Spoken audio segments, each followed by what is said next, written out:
For example, if you're targeting, I want to be a Java developer, make sure that you ace those Java courses. Make sure that the professor knows who you are. They can say that this guy, he really knows his Java. So if instead of freelancing on your own, I would try to get a team of 3 guys. One thing that we discussed with Valentino is either you're front-end or back-end, but in other countries, especially in Asia and India, it really doesn't matter because people work back-end and front-end and they work, I mean, they tie everything together, work as a team. So, and by social skills, I mean the way you dress, the way you look, the way you smell, the way you behave, the way you talk, everything has to do with behavior, and that is 50% of the job. How many jobs did you apply for? More than 50? More than 150. Yeah. How many interviews did you go to? Around 7. 7? A healthy ratio of interviewing versus applications is if you do 10 applications, you should do at least 1 interview. How many of you applied for a consultancy job? Kind of applied for anything that's possible. Yeah, I pretty much figured it out. Anyone else? Define. How many know define? Yeah, of course. I want a CV. I want to see this guy. He knows this. He's been working here. He's been applying his knowledge in those projects. Bam, 4 pages maximum. And then I get this US style 1-page CVs. They don't say anything. Nothing. I barely can find you guys' name in those. You're laughing, right? Because you know what I'm talking about. And everything is crammed in and you choose the number 8 point, right? I mean, the guys, I'm not the oldest hiring manager, but 8 points is too small for me. I mean, if you haven't had the chance to figure out my name, why are you sending me your CV? You don't know my name, but you want me to spend 5 minutes reading your CV. And there are different schools. In the US, that is okay, to whoever it concerns. Well, it doesn't concern me, because it doesn't have my name on it. Your appearance is what's going to help you to get a job. Because what we are trying to do when we recruit is, how is Valentino going to fit with my team of guys that I already have in the company? I can see a person that is new to a suit by the stiffness he has. He's walking like this, right? And it's very stiff. And he's feeling like, oh, everyone is looking at me because I have a suit. Maybe they think I'm going to get married or whatever. Right? Haircuts. Okay? Get a decent haircut. Mustaches. My uncle, my dad is from India. My uncles are very, very keen on mustaches. Okay? They love mustaches. All of them have like mustaches. It doesn't fly in Sweden. Okay? Take them off. Look at the Swedish students. Okay?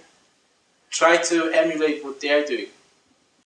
So the Chinese people had it figured out before they came here, right? Because all of them have an English name. I have a Chinese name, by the way, but I'm not going to try to pronounce it because I'm going to mess it up. But whenever you apply, you get a Swedish name, like Eva. It works. It's much easier. My name was Peter. Then I got a first job and I started my company, and now I can call myself whoever I want. I mean, if you come from another culture, your clothes will smell of the food that you're cooking at home. Unless you're doing gorbis or whatever. Okay? And that smells and it annoys other people. You have to think about it. Use a deodorant. Nobody will tell you that because in Sweden you are too polite. They will not give you the job, but they will not help you. If you don't speak Swedish, you're most probably not going to get a job. 50% are going back home. You know the answer. Get a Swedish boyfriend or girlfriend. Second option. You asked for the best option. I only come up with the best options. Now, I mean, If you're able to learn something like Java, why wouldn't you be able to learn something like languages? Yes. And you learn English, obviously. I don't know. Figure out in somewhere where you have elderly people. Talk to them, because they don't stop talking. Valentino, do you speak Swedish for foreigners with your customers? I don't think so. Okay, do they understand? Swedish for please. Yeah. Alright, okay, so they don't understand Swedish for foreigners. You know, I speak Swedish, I understand my teacher, but I don't understand anyone on the street. Okay, that is your response, because the teacher is speaking Swedish for foreigners. That's you guys. I mean, 3 years, guys, you need to learn Swedish now. Seriously. This is the main thing for your career, Swedish. Not the stuff you learn here. You can do any type of certifications you want. If you don't learn Swedish, you're not going to get a job. When you choose your technology, try to choose the technology which is newest. Okay? Because if you start, I want to be an expert C# developer, well, good luck, because there are thousands of them who have already 10 years of experience, and you will be competing with them. Isn't that great as well? I mean, like, isn't it that the Swedish companies should be more open-minded, if you understand what I mean? Yes, I do. And I do share your view. Yeah. But it's not the way it works. Yeah. Yes, I do believe that they should take people who have different backgrounds. And you can't change that from in here. Okay? So you have to adapt to the rules first, then you get the job, and then you change from inside.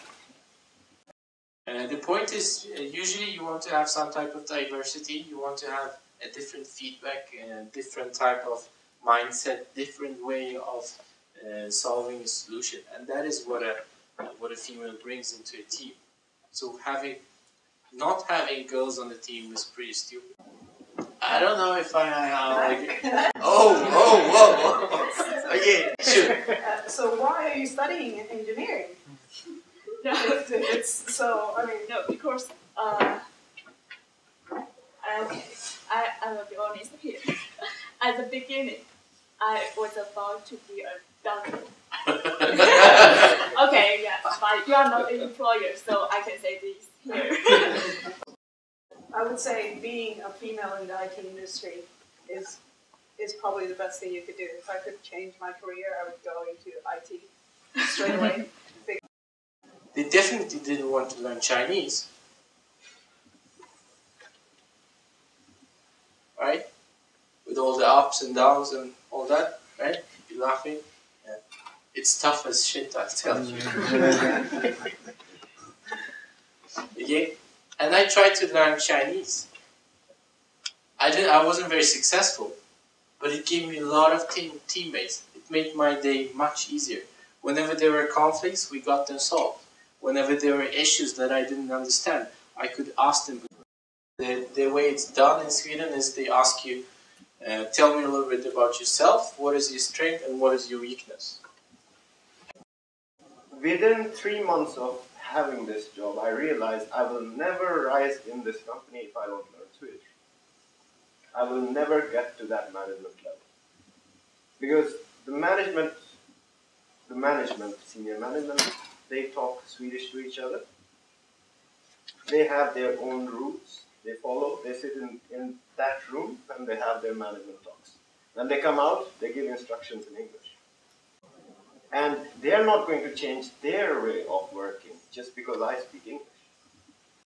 Even then we thought that the level of teaching at SFE was lacking, to say the least. To be very polite. So I gave up. I took a teacher, paid her 600 crowns an hour to give me 6 lessons only of 4 hours each. This was during my first job. And I had to every month I had to sacrifice something to make room for this budget. Okay, let's finish up here. If you want to stick around and if you have some questions for Shipar or me, just stick around and come here and ask the questions. Alright? Thanks a lot, guys.